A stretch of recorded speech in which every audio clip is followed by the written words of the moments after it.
Hello बच्चों, कैसे हैं आप सब। आई होप आप बहुत अच्छे होंगे और आपकी स्टडीज बहुत अच्छी चल रही होगी। हमारा जो लास्ट वीडियो था उसमें हमने क्लास 10th के जो न्यूमेरिकल पोर्शन है उसके बारे में कुछ स्टडीज करी थी।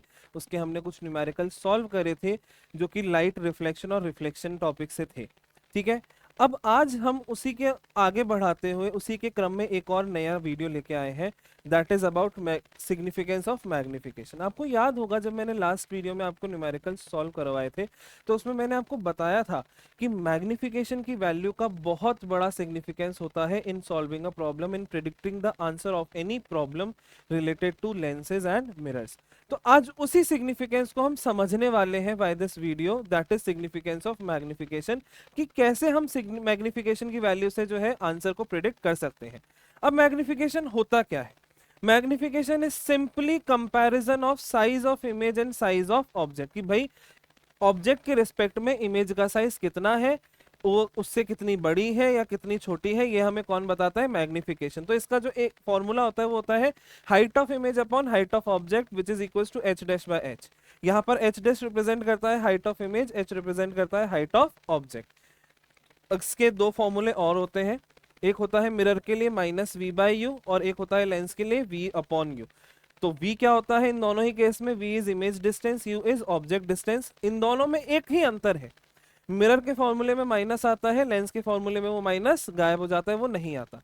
अब बेसिकली मैग्निफिकेशन की इतनी सिग्निफिकेंस क्यों है? क्योंकि मैग्निफिकेशन हमें इमेज का साइज और इमेज का नेचर बताते हैं। और अगर एक बार मुझे इमेज का साइज और इमेज का नेचर पता चल जाए तो मैं बहुत सारी चीजें प्रेडिक्ट कर सकता हूँ कि कौन सा लेंस है, कौन सा मिरर है, ऑब्जेक्ट की पोजीशन क्या होगी, इमेज की पोजीशन कहाँ आनी चाहिए, इमेज का साइज कैसा होगा, ऑब्जेक्ट का साइज कैसा होगा, इमेज कैसी होगी, रियल होगी, वर्चुअल होगी, ये सब चीजें अपन प्रिडिक्ट कर सकते हैं। तो आगे बढ़ते हैं, इसकी सिग्निफिकेंस को पढ़ते हैं। अगर मैं मैग्निफिकेशन की वैल्यू को क्लासिफाई करूं तो उसमें दो चीजें आती है। पहला होता है मैग्निफिकेशन का साइन, दूसरी ये होती है मैग्निफिकेशन की वैल्यू। अब इसका मतलब क्या हुआ? जैसे कि मान लीजिए मैंने आपको दिया है मैग्निफिकेशन की वैल्यू है -0.5। ठीक है। तो इसमें दो हमें पार्ट करने हैं इसके। पहला तो इस साइन को अलग उड़ा दिया और दूसरा इसको हमने अलग ले लिया, यानी वैल्यू। इसका मतलब क्या है? ऐसा नहीं है कि -0.5 को आपको साथ में लेना है, माइनस अलग लेना है, उसकी वैल्यू अलग लेनी है। ऐसा मान लो इसका अपन ने मॉड्यूलस ले लिया। मॉड्यूलस मतलब अपन ने इसको क्या कर दिया? मॉड्यूलस में डाल दिया, तो इसकी जो भी वैल्यू आएगी वो कैसी आती है? पॉजिटिव आती है। अब इसके साइन के दो यानी चीजें हो सकती है, या तो साइन नेगेटिव होगा या पॉजिटिव होगा। अगर मैग्निफिकेशन का साइन पॉजिटिव है तो इमेज कैसी होगी? Virtual and erect. सर आपको कैसे पता? बेटा सिंपल सी बात है, साइन कन्वेंशन हमने पढ़ा है। अगर ऑब्जेक्ट है उसकी हाइट जो है वो हम कैसे नापेंगे? प्रिंसिपल एक्सिस से ऊपर की तरफ, और प्रिंसिपल एक्सिस से ऊपर जाने पर ऑब्जेक्ट का जो हाइट आएगी वो कैसी आएगी? Positive.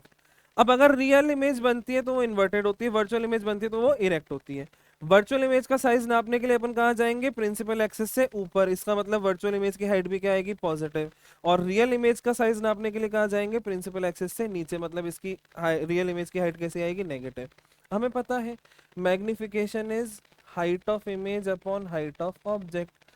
Virtual and erect image के केस में हाइट ऑफ इमेज भी पॉजिटिव होगा, हाइट ऑफ ऑब्जेक्ट भी पॉजिटिव होगा। दोनों चीजें पॉजिटिव है तो मैग्निफिकेशन की वैल्यू कैसी आएगी? पॉजिटिव। इसका मतलब क्या हुआ? अगर मैग्निफिकेशन का साइन पॉजिटिव है तो इमेज कैसी होगी? Virtual and erect.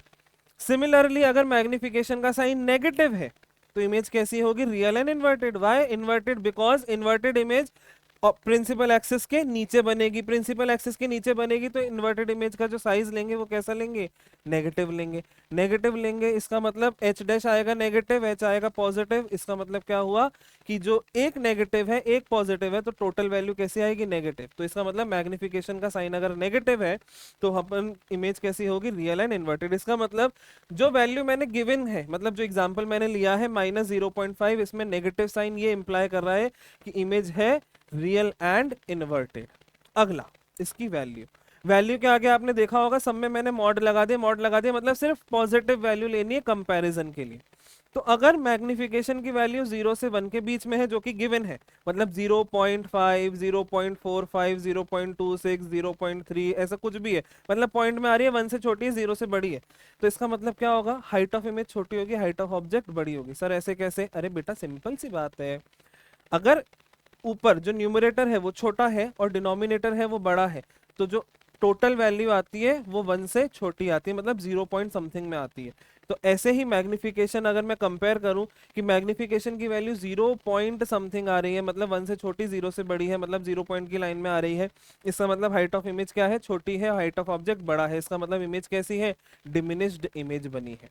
ठीक है, अगर m की वैल्यू 1 है, मतलब दोनों क्या होंगे, इक्वल होंगे, ये इसका मतलब क्या हुआ, हाइट ऑफ इमेज और हाइट ऑफ ऑब्जेक्ट क्या है, सेम है।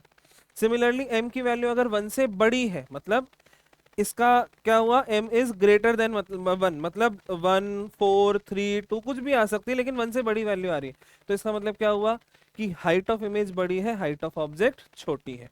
ठीक है, इसका मतलब यहाँ पे क्या है, मैग्निफाइड इमेज है। तो हमने देख लिया, साइन देख लिए, वैल्यू देख ली, वापस से रिपीट करते हैं, साइन अगर पॉजिटिव है तो वर्चुअल इरेक्ट इमेज बनेगी, साइन अगर नेगेटिव है तो रियल इन्वर्टेड इमेज बनेगी। मैग्निफिकेशन की वैल्यू अगर 0 से 1 के बीच में, मतलब इसका जो मॉड लिया है वो 0 से 1 के बीच में आ रहा है, इसका मतलब क्या है, हाइट ऑफ इमेज छोटी है, हाइट ऑफ ऑब्जेक्ट बड़ा है, डिमिनिश्ड इमेज बनी है।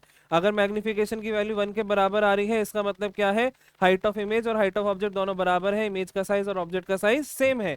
और तीसरी चीज, अगर मैग्निफिकेशन की वैल्यू 1 से बड़ी है तो हाइट ऑफ इमेज बड़ी है, हाइट ऑफ ऑब्जेक्ट छोटा है, इसका मतलब इमेज कैसी है, मैग्नीफाइड। तो गिवन वैल्यू क्या है, ये है 0.5।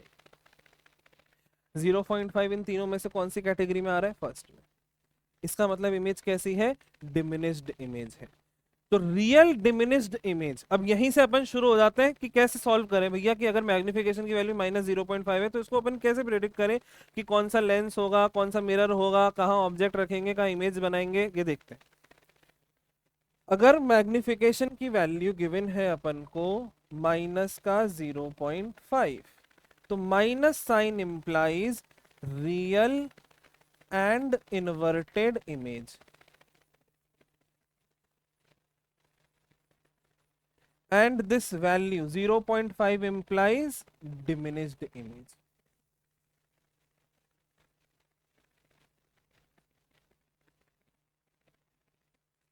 इसका मतलब क्या हुआ, इसका मतलब सिंपल है, देखो रियल और इन्वर्टेड इमेज जो है उसका साइज छोटा आया है, मतलब छोटे साइज की रियल इन्वर्टेड इमेज बन रही है, इसका मतलब कौन बना सकता है, पहले तो रियल इमेज सिर्फ दो जने बनाते हैं, concave mirror, convex lens.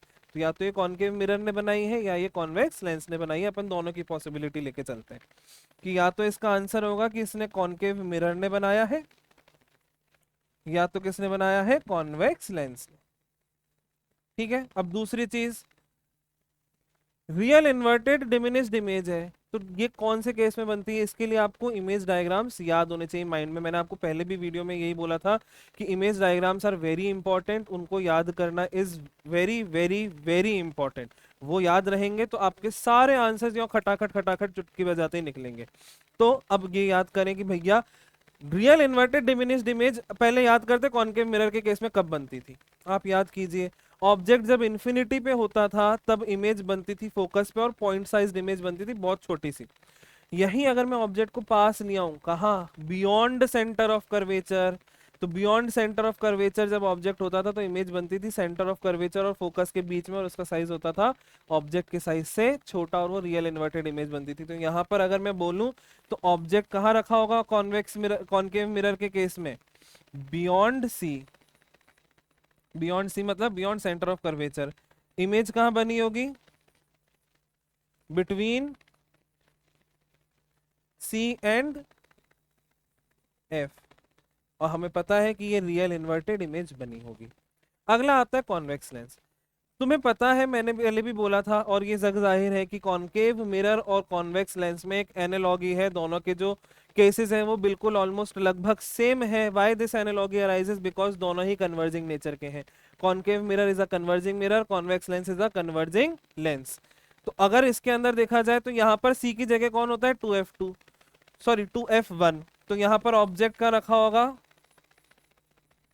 Beyond 2f1, और इमेज कहाँ बन रही होगी? अब देखो, बस इन दोनों में यही अंतर है जो मैंने आपको पहले भी बता रखा है। कॉनकेव मिरर क्या है, या मैं सिंपली बोलूं मिरर के केस में जो रियल इमेज बनती है वो मिरर के सामने बनती है, मतलब लेफ्ट हैंड साइड पे बनती है जहां ऑब्जेक्ट होता है, ठीक है। और लेंसेज के केस में यही इमेज कहाँ बनती है? ऑब्जेक्ट के ऑपोजिट साइड, मतलब ऑब्जेक्ट हमेशा लेफ्ट में रखते हैं तो इमेज जो रियल इमेज होगी लेंस के केस में वो कहाँ बनेगी? राइट हैंड साइड पे। तो इसकी इमेज कहाँ बनेगी? Between f2 and 2f2।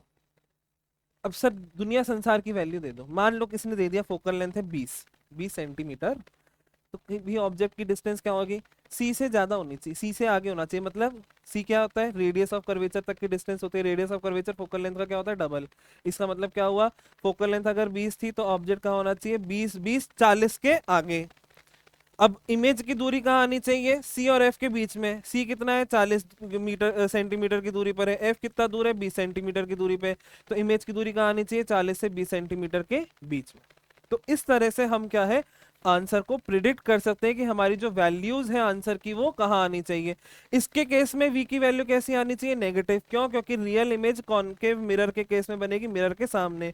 इसके केस में v की वैल्यू कैसी आनी चाहिए? पॉजिटिव। क्यों? क्योंकि ये लेंस है, लेंस के केस में रियल इमेज कहाँ बनती है? लेंस के राइट साइड में। तो ये चीज याद रखिएगा।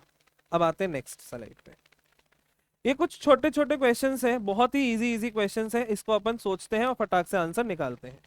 अपन को गिवन है if m is equals to +1 which type of mirror is used. Options है, पहला है कॉनकेव मिरर, दूसरा है कॉन्वेक्स मिरर, तीसरा प्लेन मिरर, चौथा ए एंड सी बोथ। ठीक है, एक काम कीजिए, 2 सेकंड 10 सेकंड के लिए ये वीडियो पॉज कीजिए और आंसर को आप सोचिए कि क्या आंसर हो सकता है। आई होप आपने आंसर सोच लिया होगा। अब अपन डिस्कशन करते हैं। देखो मैग्निफिकेशन की वैल्यू कितनी दे रखी है इसने? 1। तो m की जो वैल्यू है वो कितनी है? 1। इसका मतलब हाइट ऑफ इमेज और हाइट ऑफ ऑब्जेक्ट कहाँ है? क्या है? सेम है। अब हाइट ऑफ इमेज और हाइट ऑफ ऑब्जेक्ट सेम है तो फट से हमें दिमाग में क्या आता है? अरे यार कॉनकेव मिरर होगा, क्योंकि कॉनकेव मिरर में जब सेंटर ऑफ कर्वेचर पे अगर अपन ऑब्जेक्ट रखेंगे तो ऑब्जेक्ट और इमेज दोनों सेम पोजीशन पे बनती है, दोनों का साइज क्या होता है? सेम। लेकिन यहाँ अपन खा जाएंगे एक मात। कैसे? हमने इसका साइन नहीं देखा। इसका साइन क्या है? इसका साइन है पॉजिटिव। पॉजिटिव साइन बताता है कि ये इमेज कैसी है? Virtual and erect. अब तुम याद करो कॉनकेव मिरर के केस में एक ही केस होता है जिसमें वर्चुअल इमेज बनती है, वो होता है जब ऑब्जेक्ट रखा है पोल और फोकस के बीच में, और वो वर्चुअल इमेज जो होती है वो एनलार्ज्ड होती है, उसका साइज जो होता है वो ऑब्जेक्ट के साइज से बड़ा होता है। लेकिन यहाँ पर ऐसी वर्चुअल इमेज है इसमें ऑब्जेक्ट और इमेज दोनों का साइज क्या है? सेम। तो इसका आंसर क्या आएगा? बेटा एक ही मिरर है जिसको तुम रोज देखते हो, जिसमें अपने आप को रोज निहारते हो, अपने बालों को संवारते हो, बिल्कुल अपने आप को एकदम मतलब हीरो हीरोइन समझ के देखते हो, वो कौन सा मिरर है? Plane mirror. तो इसका आंसर क्या है? Plane mirror. कि वर्चुअल इमेज जिसमें इमेज और ऑब्जेक्ट दोनों का साइज सेम है वो कौन देता है? Plane mirror. अब इसने सिर्फ इतना ही बोला होता कि बस ये वाली पॉजिटिव वाली वैल्यू ना देकर, मतलब मान लो कुछ देर के लिए ये नहीं गिवन है, इसने सिर्फ इतना बोला है कि मैग्निफिकेशन की वैल्यू 1 है। अब वो वैल्यू पॉजिटिव है नेगेटिव है वो नहीं पता हमें, सिर्फ इसने इतना बोला है वैल्यू जो मैग्निफिकेशन की वैल्यू है वो 1 है। तो आंसर क्या होता? कॉनकेव मिरर और प्लेन मिरर दोनों आते, उस केस में आंसर क्या हो जाता? डी। कि अगर मान लीजिए क्वेश्चन की फ्रेमिंग ऐसे होती, a mirror forms an image equal to the size of object, then what type of mirror it could be. तो इसके अंदर दोनों आते, कॉनकेव भी और प्लेन भी। वाई? क्योंकि कॉनकेव मिरर रियल इमेज बनाता सेम साइज की अगर ऑब्जेक्ट को रखता है सेंटर ऑफ कर्वेचर पे, और प्लेन मिरर तो वैसे भी हमेशा सेम साइज की इमेज बनाता है। कॉनकेव मिरर में वो नेचर क्या होता है? रियल एंड इन्वर्टेड, और प्लेन मिरर में वो कैसा हो जाता है? Virtual and erect. तो इस चीज का थोड़ा सा ध्यान रखेंगे कि मैग्निफिकेशन में वैल्यू जो गिवन है इसके साथ साथ साइन क्या लग रहा है इसको भी देख के अपन आंसर निकालेंगे। चलिए नेक्स्ट क्वेश्चन पे चलते हैं। अगला, an object of height 2 centimeter is placed in front of a concave mirror of focal length 40 centimeter. If the magnification of image formed is -1, then size of image and position of object will be। बहुत आसान question है, इसके अंदर बिल्कुल ज्यादा दिमाग लगाने की जरूरत नहीं है, बस छोटी छोटी 2-3 चीजों का ध्यान रखना है। इसने बोला एक ऑब्जेक्ट है जिसकी हाइट है 2 सेंटीमीटर और वो कॉनकेव मिरर के सामने रखा है। Concave mirror is a converging mirror, वो रियल इमेज बनाता है। ठीक है, इसकी फोकल लेंथ कितनी है, 40 सेंटीमीटर, बिल्कुल सही है। अब if the magnification of image formed is -1 -1 -1 -1, तो अब इसके अंदर अपन को बताना है इमेज और की पोजीशन और इमेज का साइज। देखो -1 -1 -1 मैंने इतनी बार क्यों बोला, मैंने इस बात पे बहुत स्ट्रेस दिया कि -1 जो वैल्यू है वही इसके आंसर की है। -1 का मतलब क्या हुआ, माइनस साइन जो है, ये माइनस साइन ये मुझे बता रहा है image is real and inverted, और 1 बता रहा है कि हाइट ऑफ इमेज और हाइट ऑफ ऑब्जेक्ट क्या है, सेम। तो सेम साइज की रियल इमेज कॉनकेव मिरर तब बनाता है जब ऑब्जेक्ट रखा होता है सेंटर ऑफ कर्वेचर पर, और इमेज भी बनती है सेंटर ऑफ कर्वेचर पर ही। इमेज का साइज और ऑब्जेक्ट का साइज होता है सेम। इसका मतलब क्या हुआ, अगर फोकल लेंथ 40 है तो सेंटर ऑफ कर्वेचर कितनी दूर होता है, r दूर। मतलब हमें एक रिलेशन याद है, नॉर्मल सा रिलेशन होता है, बिल्कुल आसान सा, f is equals to r/2 होता है। तो r is equals to twice of f होगा, मतलब यहाँ पे f की वैल्यू 40 है तो r की वैल्यू कितनी आ जाएगी, 80 सेंटीमीटर। ये तो चलो बहुत आसान सी चीज है। लेकिन सर इसमें ऑप्शन देखते हैं, ऑप्शन में कभी -80 लिखा है, 40 एक जगह +40 है, एक जगह -40 है, तो सर -80 क्यों लिखा है दोनों सारे ऑप्शंस में। तो बेटा माइनस इसलिए लिखा है क्योंकि centre of curvature concave mirror के सामने होता है, तो इसकी डिस्टेंस कैसी आनी चाहिए, नेगेटिव। तो इसके अंदर ये बी भी आंसर हो सकता है क्योंकि इसके अंदर सी जो इमेज डिस्टेंस है वो दे रखा है अपन को -80।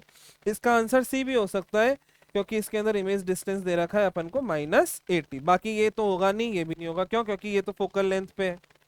ये वैसे भी पॉजिटिव वैल्यू, मतलब ये मिरर के पीछे बनी है, तो ये तो हो ही नहीं सकता कि रियल इमेज मिरर के पीछे बने। ये वैल्यू नेगेटिव है लेकिन ये कितनी है, फोकस के बराबर है, मतलब ये क्या है, फोकस पॉइंट की वैल्यू है। तो अब बताते हैं भैया कि इस बी और सी में ऑप्शन में से आंसर होगा क्या। अब इमेज कैसी है, रियल एंड इन्वर्टेड।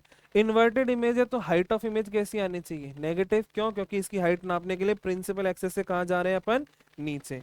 तो ये वैल्यू अगर नेगेटिव आएगी इसका मतलब कौन सा होगा, बी में +2 दे रखा है, सी में -2 दे रखा है। जरा एक बार इन गोलों को उड़ा देते हैं तो आपको आसानी से नजर आएगा। बी में ये वैल्यू +2 गिवन है, सी में ये वैल्यू -2 गिवन है, तो जाहिर सी बात है आंसर क्या होगा, सी। कि इमेज का साइज कितना होगा, -2 centimetre. Why minus, because image जो है वो रियल और इन्वर्टेड है। इन्वर्टेड इमेज में जो हाइट आती है वो नेगेटिव में आएगी, और ऑब्जेक्ट की दूरी कहाँ होगी, सेंटर ऑफ कर्वेचर पे रखा है, और इमेज की भी वही बनेगी, तो यहाँ कितना आएगा, -80। चलिए नेक्स्ट क्वेश्चन।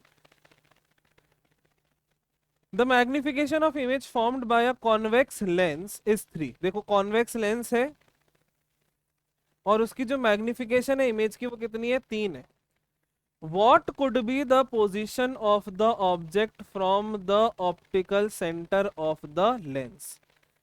वापस से 2 मिनट पॉज करो, एक बार सोचो कितना है, फिर अपन इसको डिस्कस करते हैं। आपने सोच लिया, चलिए अपन डिस्कशन करते हैं। देखिए बहुत ही आसान सा है, कॉन्वेक्स लेंस। कॉन्वेक्स लेंस कैसा लेंस होता है, कन्वर्जिंग लेंस। कन्वर्जिंग लेंस है तो वो रियल इमेज भी बनाएगा, वर्चुअल इमेज भी बनाएगा, इतना तो क्लियर है, यस। चलो, इसने बोला है कॉन्वेक्स लेंस की जो मैग्निफिकेशन है वो 3 है, लेकिन इसने क्या मुझे इसका साइन दिया है, नहीं। जब इसने साइन नहीं दिया तो मैं क्या लगा दूंगा इसके आगे, मॉड, ये मॉड 3 है। मॉड का मतलब क्या है, इसकी वैल्यू 3 है। अब ये पॉजिटिव भी हो सकता है और ये नेगेटिव भी हो सकता है। सर पॉजिटिव, अब पहले तो मैग्निफिकेशन 3 जो है उसका मतलब समझते हैं। मैग्निफिकेशन 3 का मतलब क्या है, इमेज का जो साइज है वो 3 गुना है ऑब्जेक्ट के साइज के। इमेज का साइज कितना है, 3 गुना है ऑब्जेक्ट के साइज के, मतलब इमेज का साइज बड़ा है, ऑब्जेक्ट का साइज छोटा है। तो क्या कॉन्वेक्स लेंस कभी बड़े साइज की इमेज बनाता है क्या, हाँ बेटा बनाता है, और 3 केसेस में बनाता है। पहला केस होता है अगर ऑब्जेक्ट रखा है 2f1 और f1 के बीच में, तब इमेज कहाँ बनती है, बियॉन्ड 2f2, और वो कैसी होती है, रियल एंड इन्वर्टेड। अगला होता है जब ऑब्जेक्ट f1 पे आ जाए तब इमेज बनती है इन्फिनिटी पे, और वो इन्फाइनाइटली लार्ज होती है, हाईली मैग्नीफाइड अपन उसको बोलते हैं। तो उसके अंदर तो अपन मैग्निफिकेशन की वैल्यू नहीं निकाल सकते। और तीसरा केस आता है जब ऑब्जेक्ट रखा होता है f1 और o के बीच में, उस केस में सेम साइड पे इमेज बनती है और वो वर्चुअल इरेक्ट बनती है, और उसका साइज ऑब्जेक्ट के साइज से बड़ा होता है। तो इसके अंदर यही दे रखा है कि भैया इमेज का साइज ऑब्जेक्ट के साइज से 3 गुना है। इसका मतलब इमेज ऑब्जेक्ट से 3 गुना बड़ी है, मैग्नीफाइड इमेज है। मैग्नीफाइड इमेज है तो क्या 2f1 पे आएगी? नहीं, 2f1 पे रखते तो इमेज और ऑब्जेक्ट दोनों का साइज क्या आता? सेम आता। बिटवीन 2f1 एंड f1, बिल्कुल सही बात है। 2f1 और f1 अभी मैंने बताया, 2f1 और f1 के बीच में अगर ऑब्जेक्ट रखेंगे तो इमेज क्या बनेगी? बियॉन्ड 2f2 उसका साइज इमेज यानी इमेज का साइज ऑब्जेक्ट के साइज से क्या होगा? बड़ा होगा। तो बिल्कुल ये बी हो सकता है। सर सी भी हो सकता है क्या? बिल्कुल बेटा, अभी मैंने बताया f1 और o के बीच में रखेंगे तो वर्चुअल इरेक्ट और एनलार्ज्ड इमेज बनेगी, same side as the object image बनेगी और वो एनलार्ज्ड होगी। तो ये भी हो सकता है। तो इसका करेक्ट ऑप्शन क्या होगा? Option number D, B and C both. I hope कि ये जो वीडियो है ये आपको इन्फॉर्मेशन जो है, आपको जो मैं चीज़ समझाना चाहता हूँ आप समझ पाए होंगे। इसके अलावा जब हम न्यूमेरिकल सॉल्व करते हैं, ये हमारे न्यूमेरिकल सॉल्व करने में भी बहुत हेल्प करता है। तो magnification is a very very important value that is given in a question, जिससे आप अपने बहुत सारे आंसर्स को आसानी से एस्टिमेट कर सकते हैं कि ये आंसर की रेंज इससे इसके बीच में हो सकती है। सो लगे रहिए, पढ़ते रहिए and keep watching our videos. अगर आपको वीडियो अच्छा लगा हो तो please like and comment and subscribe to our channel. I hope कि आपकी तैयारी ऐसे ही आगे बढ़ती रहे एंड वील मेक श्योर कि आपको नेक्स्ट भी आगे और से और अच्छे वीडियोस मिलते रहे। और कमेंट सेक्शन में आप प्लीज लिखिए कि आपको नेक्स्ट वीडियो कौन से टॉपिक पे चाहिए। Thank you so much.